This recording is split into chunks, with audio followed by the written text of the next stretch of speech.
तो अभी तक हम पढ़ चुके थे सर्च ऑफ जेनेटिक मटेरियल, और लास्ट क्लास में हमने देखा है तो जेनेटिक मटेरियल को मतलब हमने पता कैसे किया था कि जेनेटिक मटेरियल क्या है, और हमें ये कंफर्म मिला था कि डीएनए क्या है, जेनेटिक मटेरियल है। अब डीएनए जेनेटिक मटेरियल है और हमारे पास एक आरएनए नाम की चीज भी है, सही बात है ना। तो अगर हम बात करें एक जेनेटिक मटेरियल के पास ऐसी कौन कौन सी प्रॉपर्टीज होती हैं और वो सारी प्रॉपर्टीज डीएनए के पास हैं या नहीं है, ये हम चेक करेंगे, ठीक है ना। तो सबसे पहले अगर हम बात करें प्रॉपर्टीज की, तो सबसे पहली प्रॉपर्टी जो है कि it should able to replicate. मतलब पहली बात तो ये है कि वो अपनी खुद की कॉपी बना सकता हो वो अपनी खुद की क्या कर सकता हो, कॉपी बना सकता हो। मतलब अगर मान लिया कोई चीज जेनेटिक मटेरियल है और सेल डिवाइड करना है या गैमेट फॉर्मेशन करना है, तो उस गैमेट में वो सारी इंफॉर्मेशन ट्रांसफर करनी पड़ेगी। ट्रांसफर करने के लिए मुझे उसकी कॉपी करनी पड़ेगी, और कॉपी करने के लिए उसके पास एबिलिटी होनी चाहिए कि भाई वो क्या कर सकता हो, कॉपी कर सकता हो। अगली बात आती है क्या वो, हाँ, केमिकली एंड स्ट्रक्चर जो है, केमिकली एंड स्ट्रक्चरली क्या होना चाहिए, स्टेबल।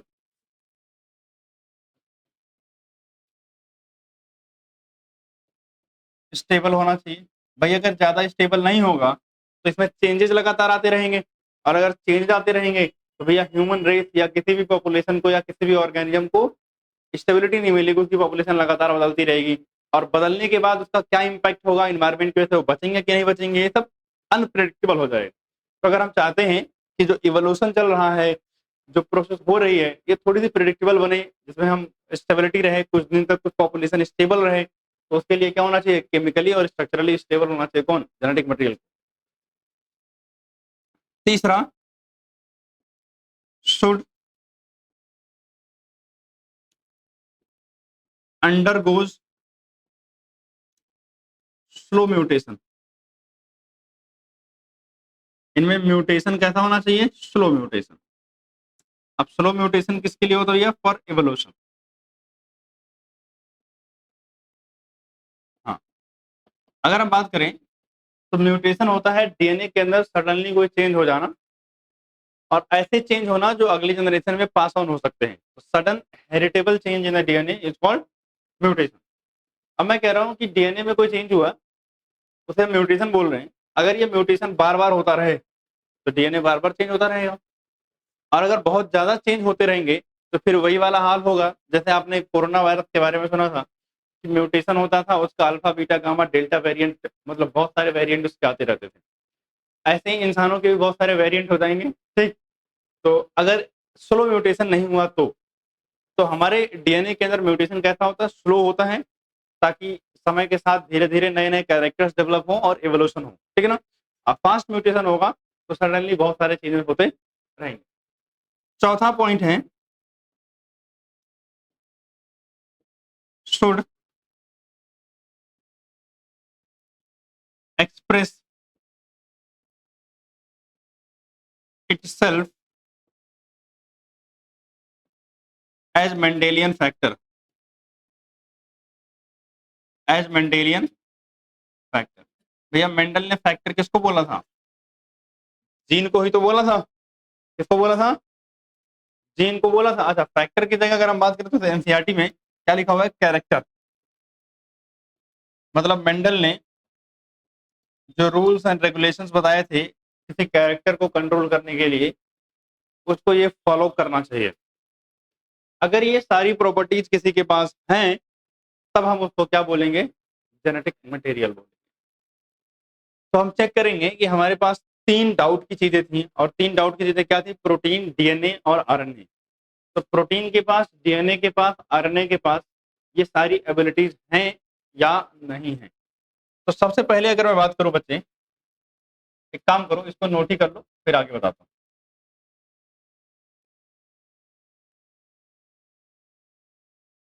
अब हम चेक करेंगे कि प्रोटीन, डीएनए और आरएनए, इन तीनों में से किसके पास कौन कौन सी प्रॉपर्टीज इसमें अवेलेबल है। अगर हम बात करें बच्चे DNA and RNA versus protein,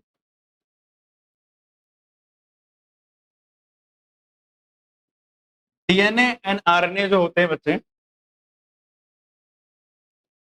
can duplicate, duplicate के देंगे, चलो मैं रेप्लीकेट ही लिख दे रहा हूं, बात वही है, ठीक है ना।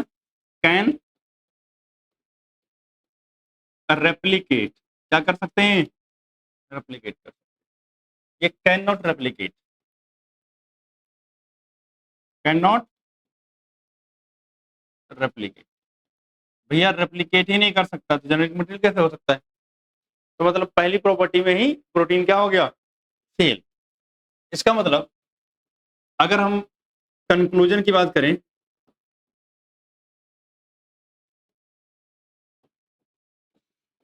तो कंक्लूजन इसका ये निकलता है कि प्रोटीन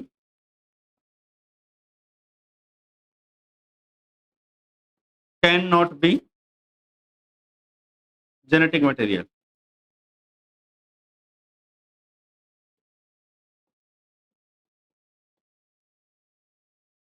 सही बात है, रीजन आपको बताएगी कि प्रॉपर्टीज रेप्लिकेशन की होनी चाहिए और प्रोटीन के पास है नहीं, अगर है नहीं तो ऑब्वियसली ये प्रोटीन रेप्लिक जो है जेनेटिक मटेरियल नहीं हो सकता।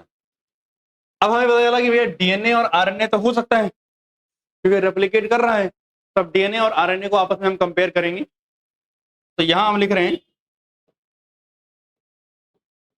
कैरेक्टरिस्टिक्स, यानी कौन से कैरेक्टर्स को हम कंपेयर करने जा रहे हैं।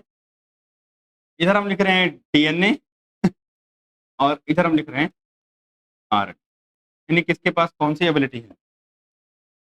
तो अगर हम कैरेक्टरिस्टिक की बात करें तो पहला कैरेक्टरिस्टिक्स है रेप्लिकेशन, यानी अपनी खुद की कॉपी बनाना। तो डीएनए क्या कर सकता है, कर सकता है, और आरएनए भी क्या कर सकता है, कर सकता है। टिक लगा दे रहा हूं, चल जाएगा ऐसे काम। दूसरी प्रॉपर्टी है स्टेबिलिटी, क्या है, स्टेबिलिटी। अगर मैं स्टेबिलिटी की बात करूं तो डीएनए क्या होता है, स्टेबल होता है। स्टेबल अगर मैं बात करूं हाईली स्टेबल, ज्यादा बढ़िया शब्द रहेगा, हाईली स्टेबल। अब इसके क्या क्या प्रूफ है, क्यों हम मान रहे हैं डीएनए को स्टेबल। भाई साहब कुछ हमारे पास एविडेंस होगा, कुछ करके देखा तो होगा। आप एक बार फ्रेडरिक ग्रिफिथ का एक्सपेरिमेंट याद करो। फ्रेडरिक ग्रिफिथ ने एस स्ट्रेन वाले बैक्टीरिया को गर्म किया था, हीट करके मार दिया था, बैक्टीरिया मर गया, लेकिन उसका जेनेटिक मटेरियल स्टिल वैसे ही रहा, क्योंकि उसका जेनेटिक मटेरियल ही जा करके एस टाइप ने, मतलब एस टाइप का जो जेनेटिक मटेरियल था उसने आर टाइप को किसमें कन्वर्ट कर दिया, एस टाइप में। इसका मतलब इतने हाई टेम्परेचर पे हीट करके इंसान को मार दिया, मतलब बैक्टीरिया को मार दिया गया, और बैक्टीरिया को मार देने के बाद भी उसका जेनेटिक मटेरियल क्या है, इंटैक्ट है, एज इट इज है। इसका मतलब वो स्टेबल तो है। सही बात। अगर हम बात करें हाईली स्टेबल है, पहली बात तो ये हाईली स्टेबल कैसे कैसे है कि भैया हाई टेम्परेचर पर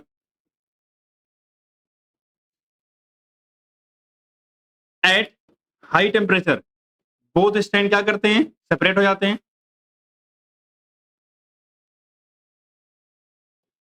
separate and rejoin at low temperature, rejoin at low बोल दो या नॉर्मल टेम्परेचर बोल दो,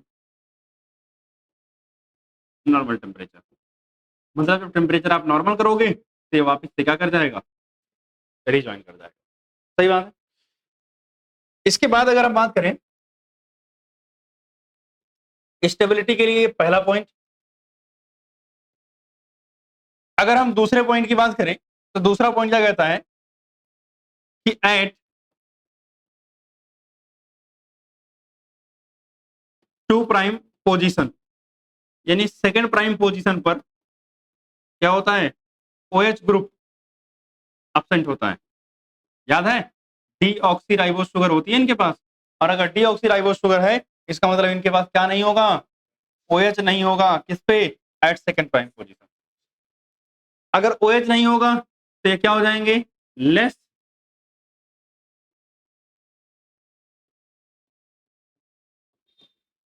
रिएक्टिव हो जाएंगे। स्ट्रक्चर कहती है डबल स्टैंडर्ड, दोनों स्टैंड हाई टेम्परेचर पे सेपरेट हो रहे हैं लेकिन वापस से क्या हो जा रहे हैं, रिज्वाइन हो जा रहे हैं। इनके पास क्या है, सेकंड प्राइम पोजीशन पर OH है और वो OH इसको क्या कर रहा है, लेस रिएक्टिव बना रहा है, मतलब केमिकली भी स्टेबल है। लेस रिएक्टिव का मतलब क्या हुआ, ये केमिकली स्टेबल। ये स्टेबल जो होता है वही तो रिएक्शन नहीं करता है, मतलब ये केमिकली स्टेबल हुआ। अगर हम आगे बात करें तो इनके पास थाइमिन होता है, क्या होता है, thymine. Thymine provide additional stability, additional stability मतलब थाइमिन इसको स्टेबिलिटी और देता है इंस्टेड ऑफ यूरेसिल, मतलब यूरेसिल कम स्टेबल होता है और थाइमिन ज्यादा स्टेबल होता है। अब थाइमिन ज्यादा स्टेबल है और थाइमिन कहाँ है, डीएनए में है, तो मतलब डीएनए भी ज्यादा स्टेबल हो गया। तो ओवरऑल ये सारी बातें ये बताती हैं कि डीएनए क्या है, बहुत ज्यादा स्टेबल है। आ जाते हैं आरएनए के पास। भैया आरएनए को अगर कंपेयर करने लगे तो क्या होगा, पहला पॉइंट अगर हम बात करें तो ये तो याद रखना कि ये कैसा है, लेस स्टेबल है। अब लेस स्टेबल के रीजन क्या क्या है, पहला पॉइंट इसके पास 2 प्राइम हैव OH ग्रुप, यानी सेकंड प्राइम पे कौन सा ग्रुप है, OH ग्रुप है। अगर 2 प्राइम पे OH ग्रुप है तो ये क्या हो जाएगा,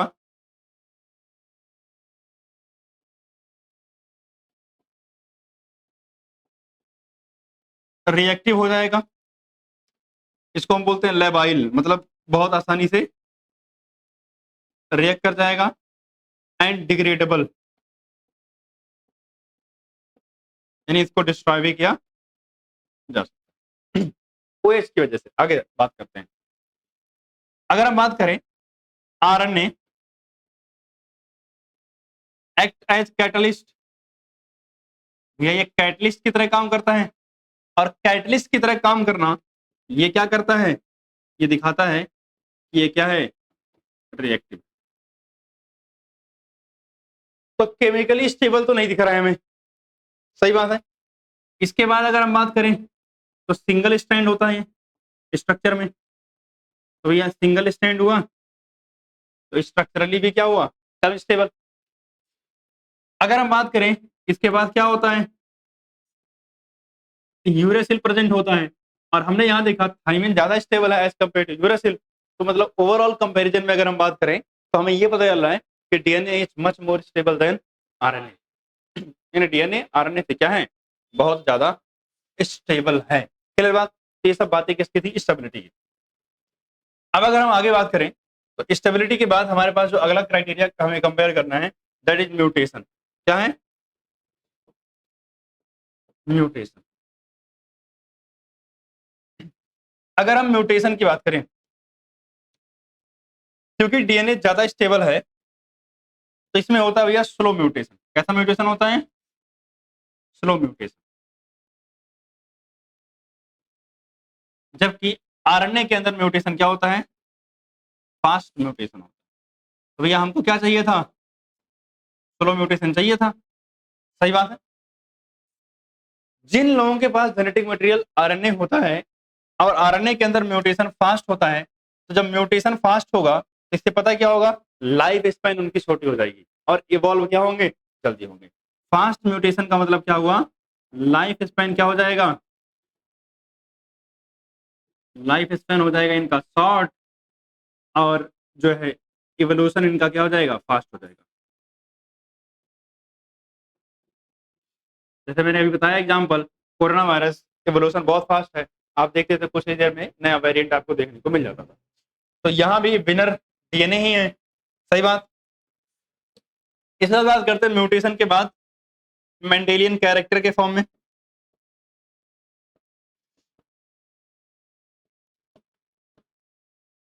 तो देखो कैरेक्टर को कंट्रोल करने के लिए हमें समझना है कि ये प्रोटीन बना पाएंगे कि नहीं बना पाएंगे। तो हमें पता है अगर प्रोटीन बनाएंगे तो एंजाइम्स भी प्रोटीन ही होते हैं और हार्मोन्स भी प्रोटीन ही होते हैं, मतलब ये प्रोसेस इनको आनी चाहिए प्रोटीन प्रोडक्शन की, तो काम चल जाएगा। तो अगर हम मेंडेलियन कैरेक्टर को कंपेयर करने के लिए चलें तो हमारे पास क्या आता है कि जो डीएनए है वो एक्सप्रेस कर सकता है अपने आप को या प्रोटीन बना सकता है, यानी डीएनए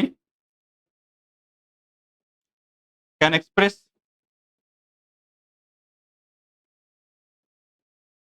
टू फॉर्म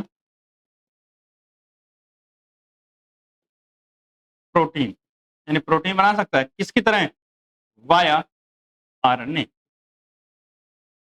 आरएनए के थ्रू करता है, खुद नहीं करता, आरएनए पे डिपेंडेंट है, लेकिन आरएनए क्या है, RNA itself can form protein, RNA itself can form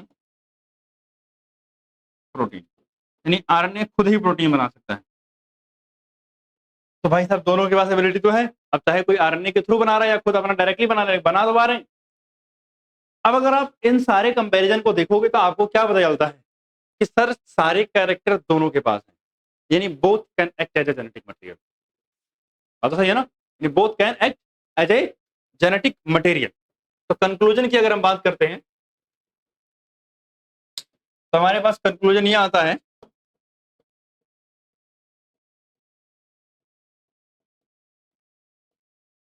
conclusion कि both can act as genetic material, लेकिन डीएनए एक बेटर जेनेटिक मटेरियल होगा। क्यों? क्योंकि स्टेबल ज्यादा है, स्लो म्यूटेशन कर रहा है, ठीक। तो इसमें क्या हुआ, but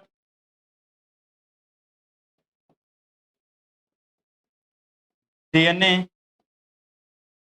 is better for storing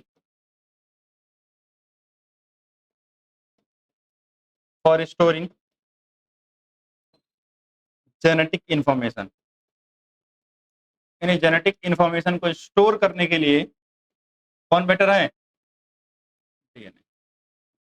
and RNA किसके लिए बेटर है भैया, अगर जेनेटिक इंफॉर्मेशन ट्रांसफर करना हो, मतलब डीएनए के पास से इंफॉर्मेशन ला करके प्रोटीन वगैरह बनवाना हो तो आरएनए उसमें बढ़िया है, प्रोटीन खुद ही बना सकता है, और जो है इसके पास सारे कैरेक्टर डीएनए के लगभग हैं।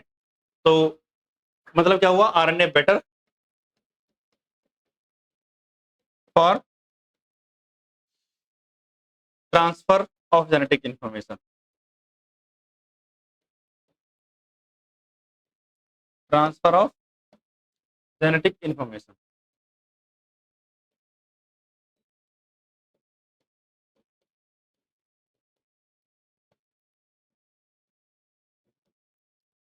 क्लियर बात, तो यहां तक नोट डाउन करोगे।